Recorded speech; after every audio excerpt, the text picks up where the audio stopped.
जय हिंद दोस्तों। जय हिंद दोस्तों।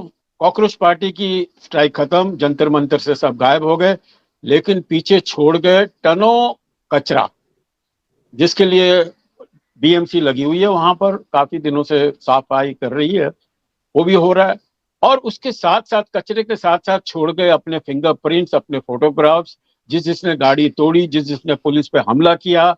और उसके बेसिस पे आज की डेट में जो सुप्रीम कोर्ट ने बोला है कि भाई 18 साल से नीचे वालों का सारे केसेस विड्रॉ कर लीजिए, लेकिन जो हार्ड एंड क्रिमिनल्स हैं, आप अगर एविडेंसेस हैं तो यू मेक देम अकाउंटेड। तो पुलिस ने अभी सारे फेसेस और सिंगल फिंगरप्रिंट्स और ये सारी चीजें अभी अपने पुराने जो डेटा है उसके साथ कंपेयर किया, और पता लगा कि इस कॉकरोच की जो डेमोन्स्ट्रेशन थी जंतर मंतर में, 2873 2873 hardened criminals were there, जिन्होंने मर्डर किए हुए हैं, जिन्होंने रेप किए हुए हैं, जिन्होंने रैंसम मांगने की कोशिश की है। They were there indulging in violence. अब बताइए सर, पुलिस, उनके भी घर है भाई, उनको भी अपनी इज्जत प्यारी है। जिन्होंने मार खाई, जिन्होंने हाथ तोड़वाया, जिस लेडी पुलिस वालों के कपड़े फाड़े, जिस लेडी पुलिस की प्रेगनेंसी हुई बिकॉज ऑफ धक्का, ये तो वो लोग तो सर अपना हिसाब किताब पूरा करेंगे। और अगर आपने 2873 क्रिमिनल्स ढूंढ लिए हैं और आपके पास एविडेंसेस हैं, तो उनका हिसाब किताब अब होगा। और you can't stop the police from doing that. हालांकि जो जितने भी बीजेपी गवर्नमेंट्स हैं, they have withdrawn all the FIRs against the students, तो वो उनका किया हुआ है। तो एक सेकंड, हाँ हाँ, तो वो उन्होंने कर दिया। एंड एक सेकंड सर, एक सेकंड, हाँ हाँ, वो उन्होंने कर दिए, हाँ। And they have withdrawn the cases against the students. वो लोग नहीं ले रहे, लेकिन अगर कोर्ट ने बोला है कि जो पेशेवर मुजरिम हैं, अगर उनके अगेंस्ट केसेस मिले, उनके अगर एविडेंसेस मिले हैं, उनके फिंगरप्रिंट्स मिले हैं, उनके फोटोग्राफ मिले हैं, तो वो हिसाब किताब तो होगा सर। पुलिस तो नहीं छोड़ने वाली। और वैसे भी देखो उदय, हाँ हाँ सही बात है सर, एक सेकंड बताऊं, वैसे भी आज हिंदुस्तान की 90% पॉपुलेशन नाराज है इन कॉकरोच पार्टी से, क्योंकि they are all emotionally attach to Modi ji. और मोदी जी के लिए और मोदी जी की माँ के लिए जो गंदी गंदी बातें, गंदी गंदी गालियां दी है, उस पर सब नाराज हो गए हैं। माने ये कॉकरोच पार्टी नहीं है, वो कहते हैं जी इसका नाम रखो गटर पार्टी। तो चलिए, हिसाब किताब जिसने जैसा किया वैसा भरेगा।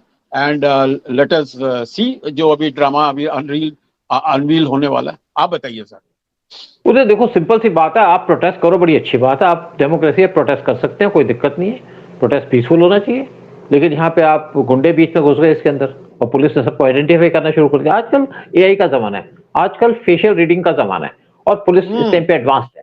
और पुलिस को यहाँ पे गोलियां नहीं दी गई थी, बेसिकली पुलिस के पास डंडे थे, और डंडे इसलिए थे कि यहाँ पे जब एंटी सोशल एलिमेंट घुस गए और पुलिस पे अटैक करना शुरू कर दिया। और अटैक जंतर मंतर पे नहीं हुआ, अटैक हुआ दूसरी जगह पे, जहां पे गुंडों ने पुलिस पे अटैक करना शुरू कर दिया। ये प्लान तरीके से आए थे, इनको बाहर से लाया गया था प्लान तरीके से, और यहाँ पे पुलिस पे अटैक करना था, क्योंकि ये चाहते थे कि ये जो झगड़ा चल रहा है या जंतर मंतर पे प्रोटेस्ट हो रहा है, इसको एक तरीके से कॉम्युनल रंग दे दिया जाए। जब यहाँ पे वांगचुक ने अपनी इसको उठा लिया गया यहाँ से, क्योंकि उसकी जान को खतरा था, जब उसने अपना फास्ट तोड़ दिया तो बड़ा झटका लगा, राहुल गांधी को झटका लगा, केजरीवाल को झटका लगा, क्योंकि अपोजिशन पार्टी चाहते थे यहाँ पे शोर बचे, यहाँ पे दंगा हो, और ये किसी न किसी तरीके से मोदी गवर्नमेंट को घेरने की कोशिश करेंगे, क्योंकि पार्लियामेंट का सेशन स्टार्ट हो चुका था। राहुल गांधी फॉरेन से आए, 22 दिन तक पता नहीं था राहुल गांधी कहाँ है। नेचुरल बात है, डीप स्टेट के से डिस्कशन कर रहे थे कि कैसे गवर्नमेंट को डिस्ट्रॉय किया जाए, देश को बर्बाद किया जाए, और बाद में आकर के मोदी के घर के सामने लेट गए ताकि पब्लिक को प्रोपेगेंडा मिले, ताकि फॉरेन मीडिया के अंदर अटेंशन जाए, और हुआ भी। लेकिन उसके बाद पार्लियामेंट को नहीं चलने देंगे। जब यहाँ पे जो कॉकरोच पार्टी ने अपनी स्ट्राइक को विड्रॉ कर लिया, तो तुम्हें क्या दिक्कत है? तुम्हें नीट की दिक्कत है। मनमोहन सिंह के टाइम में कम से कम 11 से 12 बार वहां पे पेपर लीक हुए थे, तब तो किसी ने प्रोटेस्ट नहीं किया। पंजाब के अंदर पेपर लीक हुआ, तब भी किसने प्रोटेस्ट नहीं किया। अब यहाँ पे धर्मेंद्र प्रधान का रेजिग्नेशन मांग दिया, गवर्नमेंट ने रेजिग्नेशन दे दिया, लेकिन बाकी जो लोग हैं जिन्होंने पहले पेपर लीक किए थे उनका तो रेजिग्नेशन मांगा नहीं।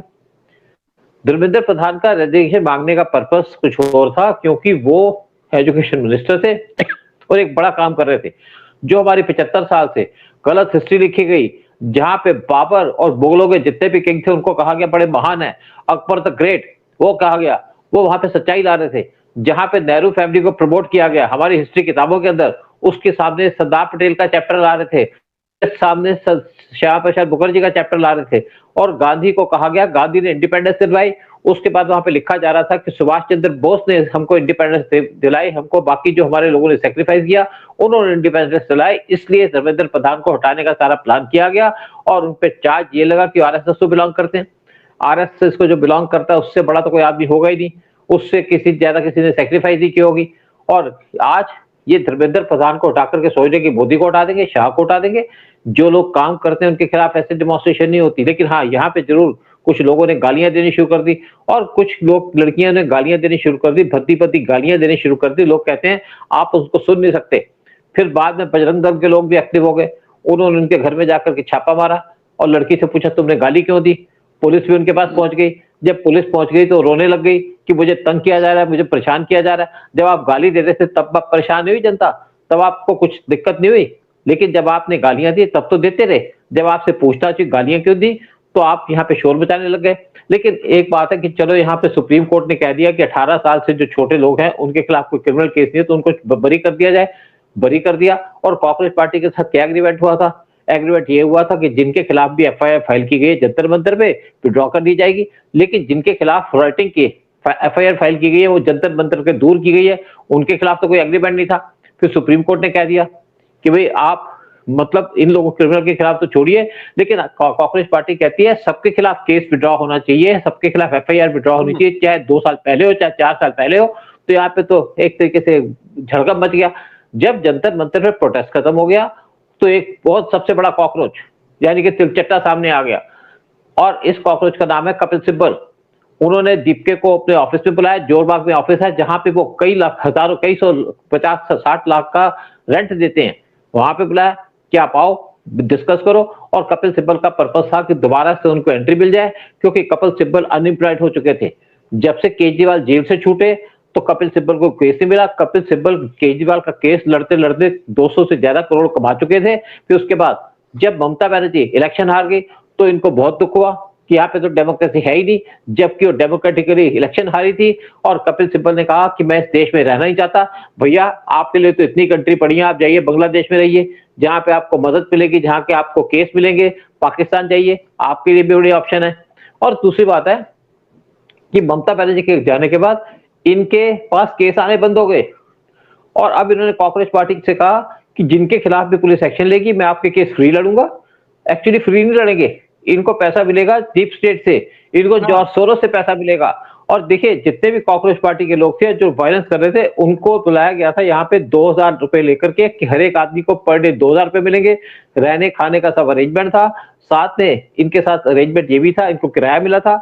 जो आदमी लाया हर एक आदमी को टास्क दिया गया था कि आप 15 से 20 लोग लेके आओ, उस आदमी को 5000 रुपए दिए पर डे। और अब जब प्रोटेस्ट खत्म हो गया तो चिंता ये हो गई कि अब इनको बाकी इनका गुजारा कैसे चलेगा। जब प्रोटेस्ट हो रहा था या यहाँ पे लड़ाई झगड़ा हो रहा था तो उस टाइम से कुवैत से या किसी और जगह से 2-2 हजार खाने आ रहे थे।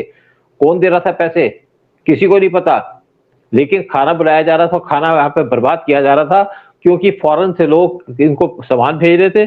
फॉरेन कनेक्शन था, डीप स्टेट का कनेक्शन था, जॉर्ज सोरोस का कनेक्शन था। फिर एक आदमी जो बैठा था दुबई के अंदर, उसने यहाँ पे 27 लोग भेजे अपने खर्चे पे, ना जबकि वो छोटा सा आदमी था, उसके पास कोई इतने पैसे भी नहीं थे। 27 लोग भेजे अपनी कंपनी से डिमॉन्स्ट्रेट करने के लिए। सारे के सारे मुस्लिम थे। जो आदमी था वो केरला का मुस्लिम था। और उसके पैसे किसने दिए, किराया किसने दिया, ये भी डीप स्टेट का काम है। फिर एक आदमी जिसका नाम है जुनैद, जो खाना दे रहा था कई दिनों से, हर एक दिन में वो कम से कम 10,000 लोगों को खाना खिला रहा था, कई लाख डेली खर्च कर रहा था। जब पुलिस ने उससे पूछा तुम्हारे पास पैसे कहाँ से आए, उसका छोटा सा जॉब था, लेकिन उसने जवाब देने से मना कर दिया कि मैं जवाब नहीं दूंगा।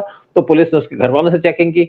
वो रहता था गाजियाबाद के अंदर। जब चेकिंग की तो उसके पास रिसोर्स नहीं था। जब उसको पूछा गया तो उसको पकड़ा गया तो कहता कि मैं सुप्रीम कोर्ट चला जाऊंगा, तो कपिल सिब्बल भी सुप्रीम कोर्ट चले गए। हाँ उदय, आप बात कीजिए, फिर हम आगे बात करते हैं।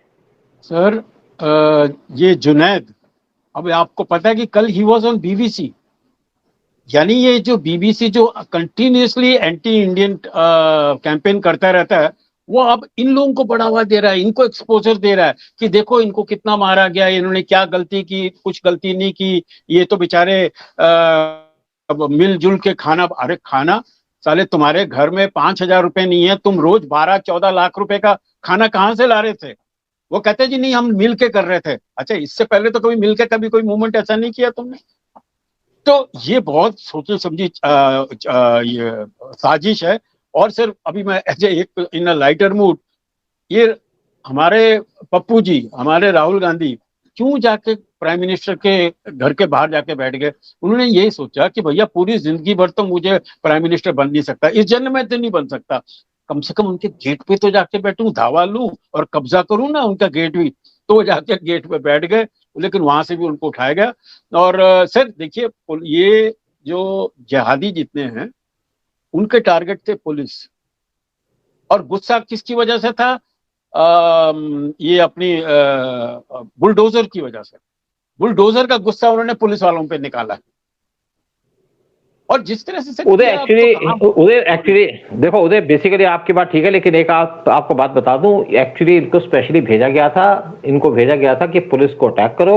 जब आप पुलिस पे अटैक करोगे तो पुलिस रिटेलिएट करेगी, तो पुलिस ने हाँ, थोड़ा सा वो भी रिटेलिएट तो किया, तो ताकि यहाँ पे गोली चल जाए, गोली चले तो शोर बच जाए। जैसे बीबीसी यहाँ पे खड़ा हो गया, अब जुनैद को पकड़ के ले गया, जुनैद से पूछताछ करने लगा, जुनैद को हीरो बना दिया। और इसी तरीके से वाशिंगटन टाइम, आपका न्यूयॉर्क पोस्ट, वहां पे भी यही काम चलेगा, वहां पे भी यही काम चल रहा है। पूरा जो वेस्टर्न मीडिया है, जो जॉर्ज सोरोस के कंट्रोल में है, वो यही काम करेगा। इवन एनडीटीवी काम करता, लेकिन एनडीटीवी को तो अडानी ने खरीद लिया, तो एनडीटीवी काम कर नहीं पा रहा। तो लेकिन ये सारा का सारा प्लान था कि यहाँ पे दंगा बचाया जाए, शोर बचाया जाए, और सारे वर्ल्ड के अंदर इंडिया की बदनामी की जाए। और एक्चुअली क्या है कि राहुल को पता है कि मैं तो पावर में आ नहीं सकता, मेरे पास तो कोई एजेंडा है नहीं, मुझे अकल भी नहीं है, मुझे कोई इसने अकल दी भी नहीं। जब और वो चाहता है कि वो किसी ना किसी तरीके से उसको डीप स्टेट पीएम की गद्दी बिठा दे, ताकि देश को बर्बाद कर दे, देश को बेच दे। जब मनमोहन सिंह पावर में थे तो उस टाइम पे राहुल गांधी विजिट किए थे चाइना के अंदर, 2 अगस्त 2008 में, साथ में सोनिया गांधी थी, और एक उनके साथ एग्रीमेंट साइन कर लिया कि हम आपको अपना देश बेचते हैं, आप हमें पैसे दो। और उस टाइम पे चाइना ने इनके अकाउंट में पैसे भेज दिए, स्पेशली जो राजीव गांधी फाउंडेशन थी, वहां पे करोड़ों रुपए भेज दिए। और देखिए यहाँ पे जब सारा का सारा काम चल रहा था, जब पुलिस ने यहाँ पे लोगों ने अटैक करना शुरू कर दिया पुलिस के ऊपर, तो केजरीवाल चुपचाप खिसक गए, चले गए पंजाब के अंदर, क्योंकि इसके पीछे जो मेन प्लेन था वो था केजरीवाल का, और जो फेस सामने आया वो है राहुल गांधी का। तो केजरीवाल चले गए कि मुझे तो बड़ा काम है, मैं जा रहा हूं, क्योंकि सारी की सारी प्लानिंग केजरीवाल के द्वारा की गई थी। केजरीवाल भी आपको पता है डीप स्टेट के मेंबर है। इवन फोर्ड फाउंडेशन ने, जो सीआईए का फ्रंट ऑर्गेनाइजेशन है, उन्होंने केजरीवाल के अकाउंट में कई करोड़ रुपए डाले थे, और उनको खड़ा किया था 2013 में, ताकि वो कांग्रेस को गाली दे। और जब 2014 में इलेक्शन था, तो ये उम्मीद थी कि केजरीवाल को वोटें मिलेगी और काटेंगे वोट एंटी कांग्रेस, लेकिन वो हो नहीं पाया। बाद में केजरीवाल दिल्ली के सीएम बने। जब दिल्ली के सीएम बने केजरीवाल, तो उन्होंने घोटाले करने शुरू कर दिए, शराब घोटाला किया। और जब उनको जेल डाला गया, तो उस टाइम पे यूएस ने पूछा, आपने केजरीवाल को जेल क्यों डाला है? तो गवर्नमेंट ने उसका जवाब देने से मना कर दिया कि हमने डाला, हमारा कोर्ट का ऑर्डर है, आप इंटरव्यू ना करिए। और जब ममता बनर्जी हारी, तब भी आपको पता था कि मार्को रूबियो, जो यूएस के फॉरेन सेक्रेटरी हैं, वो चले गए थे कलकत्ता के अंदर, क्योंकि उनको था कि यहाँ पे ममता बनर्जी वापस आएगी, और उस टाइम पे प्लान था देश को तोड़ने का, लेकिन वो प्लान भी यूएस का फेल हो गया। इससे पहले आपको पता है कि जो 2020 में डिमॉन्स्ट्रेशन की गई थी, किसान आंदोलन किया गया था, उसके पीछे भी डीप स्टेट था, ताकि इंडिया को बर्बाद किया जाए, इंडिया को परेशान किया जाए, इंडिया को कमजोर किया जाए। और आपको ये भी याद होगा, दिसंबर के महीने के अंदर, शायद 2022 की बात है, कि एक जो किसान की डिमॉन्स्ट्रेशन वो चली गई थी रेड फोर्ट पे, और वहां पे झंडा उतारने की बात की, लेकिन तब भी पुलिस ने गोली नहीं चलाई, और तब भी इनका प्लान फेल हो गया। और राजदीप सरदेसाई ने उस टाइम पे टोटली अनाउंस किया था कि पुलिस की गोली से एक आदमी मारा गया, जो ट्रैक्टर पलट के मरा था, लेकिन वो प्लान फेल हो गया, क्योंकि मोदी ने स्पेशली डायरेक्ट किया था पुलिस को कि आप गोली मत चलाइए, और यहाँ पे भी पुलिस को गोली चलाने से मना किया था। लेकिन फिर भी कुछ ना कुछ तो करना ही पड़ता, क्योंकि पुलिस पिटने के लिए नहीं बैठी। उधर यहाँ पे एक और लोग बात करते हैं कि पुलिस ने कुछ बैचेस लगाए थे। देखिए मैं आपको बता दूं, यहाँ पे इंटेलिजेंस के लोग भी होते हैं, जब कोई राइटिंग होती है, रॉ के भी लोग होते हैं, आईबी के भी लोग होते हैं, तो उनके कोई बैचेस नहीं होते। और जो दिल्ली पुलिस की सीआईडी है, वो भी बगैर बैचेस के आती है, क्योंकि इनका काम होता है इन्फॉर्मेशन को कलेक्ट करना, राइटिंग को हैंडल करने के लिए दूसरे लोग होते हैं। लेकिन ये लोग पब्लिक के बीच में मिलकर के पब्लिक के बारे में पता करते हैं कि किसका हाथ है, कौन यहाँ पे वायलेंस कर रहा है, किसके पास तलवार पड़ी है, किसके पास पिस्टल है, ताकि पुलिस उसको प्रोटेक्ट कर पाए, अपने आप को प्रोटेक्ट कर पाए। और यहाँ पे इसी पे क्वेश्चन उठाया जा रहा था। लेकिन मेन बात आती है कि अब कि आगे फ्यूचर के अंदर क्या होगा। देखिए, यहाँ पे गवर्नमेंट ने एक बड़ी हाई लेवल कमेटी बनाई है, उसके अंदर 3-4 लोगों को इंक्लूड किया गया और स्पेशल जो साइंटिस्ट है उनको लाया गया। एक है नंदन निलेकानी, जो और साथ में एक ये एक्चुअली इन्होंने स्टार्ट की थी आपकी एक हाईटेक कंपनी स्टार्ट की थी और बड़े कैपेबल आदमी है। इन्होंने 2019 में इलेक्शन लड़ा था, आपके 2014 में इलेक्शन या 2019 में इलेक्शन लड़ा था कांग्रेस की टिकट पे कर्नाटका से।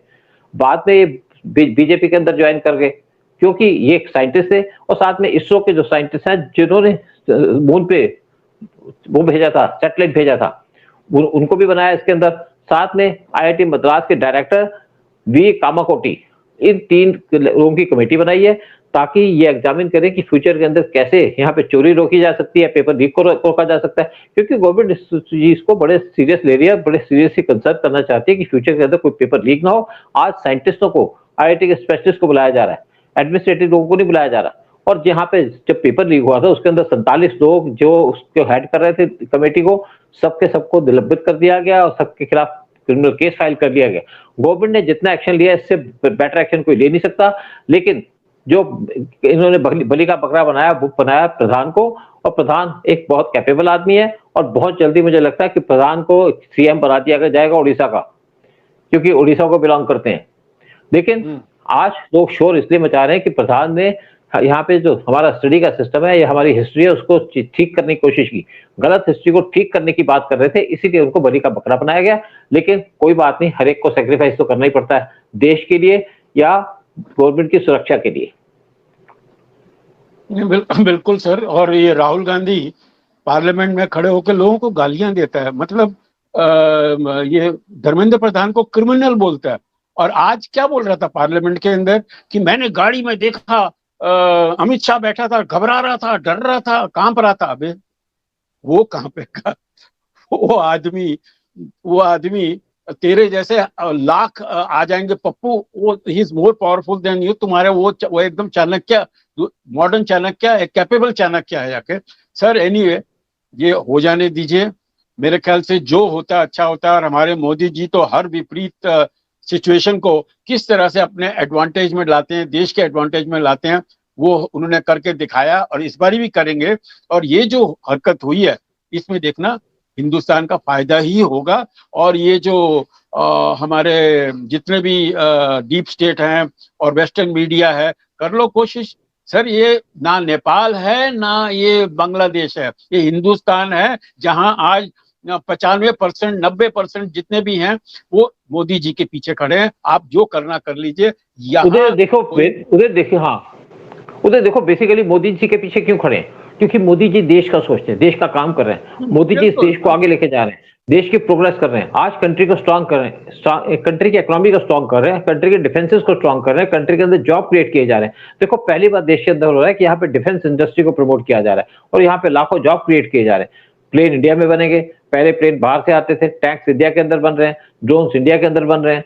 फिर यहाँ पे जो जितनी भी डील हो रही है, जैसे आपकी सबमरीन डील है वो भी इंडिया के अंदर बन रही है, जैसे शिप बन रहे हैं, इस साल 19 शिप को लॉन्च किया जाएगा, सारे के सारे शिप इंडिया के अंदर बन रहे हैं। जब शिप बनेंगे तो बहुत सी इंडस्ट्री को काम मिलेगा, साथ में लोगों को एम्प्लॉयमेंट मिलेगी, साथ में टेक्नोलॉजी मिलेगी, साथ में हमारी प्रोग्रेस होगी, साथ में देश स्ट्रांग होगा। तो मोदी देश को स्ट्रांग कर रहे हैं, मोदी देश को मजबूत कर रहे हैं। इसलिए आज लोग मोदी के खिलाफ हैं, क्योंकि हर एक जो आदमी देश के लिए काम करता है उसके दुश्मन अपने आप पैदा हो जाते हैं। हमारा सबसे बड़ा दुश्मन है यूएस, हमारा सबसे बड़ा दुश्मन है जॉर्ज सोरोस, और अंदर से जो दुश्मन इसको खाली करने की कोशिश कर रहे हैं उनमें से एक है केजरीवाल, दूसरा है पप्पू, और तीसरा आपका हमारे कुछ वकील हैं जो हमेशा से देश के खिलाफ काम करते रहे। जो आपके गरीब लोग हैं उनकी तो मदद कोई नहीं करता, लेकिन क्रिमिनल्स की मदद करने के लिए सबसे पहले खड़े हो जाते हैं कपिल सिब्बल। ठीक है, प्रोग्राम यही खत्म करते हैं और आपसे रिक्वेस्ट करते हैं चैनल को सब्सक्राइब कीजिएगा, वीडियो को शेयर कीजिएगा और अपने व्यूज दीजिएगा और देश के साथ खड़े रहिएगा। जय हिंद, भारत माता की जय, वंदे मातरम।